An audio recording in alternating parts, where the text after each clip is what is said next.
मित्रांनो, तू ही रे माझा मितवा या मालिकेच्या येणाऱ्या काही भागामध्ये आता आजी आलेले असतात आणि आजीने मात्र एक सून म्हणून आता ईश्वरीवर एक खूप मोठी जबाबदारी सोपवलेली असते की उद्या मात्र आता ह्या राजशिर्केंच्या घरामध्ये दत्तांच्या अगदी ह्या पादुका येणार आहेत आणि आता मात्र ह्या पादुका ही जी काही जबाबदारी आहे या सोहळ्याची पूर्णपणे आता ईश्वरीवर त्यांनी दिलेली असते आणि त्या ईश्वरीला सांगतात की हे बघ ईश्वरी, जर यातून तुझ्यात काही चूक झाली तर मात्र मी तुला कधीही माफ करणार नाही.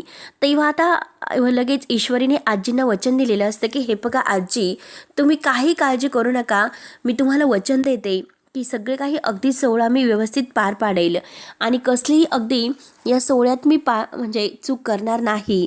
म्हणून आता आजी खुश आजीने मात्र आता वल्लरीला चांगलंच सुनावून आता सगळ्यांच्या समोर सांगितलेलं असतं पालखीचं स्वागत नीट होईल याची पूर्णपणे सगळ्यांनी काळजी घ्यायची.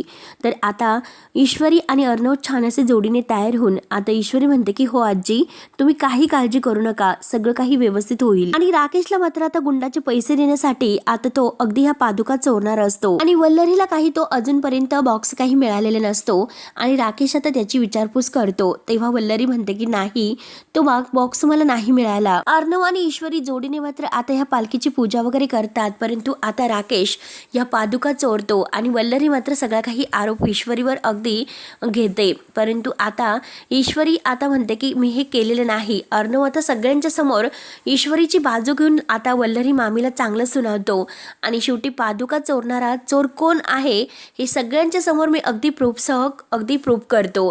हे मात्र अर्णवने दिलेलं सगळ्यांना वचन असतं.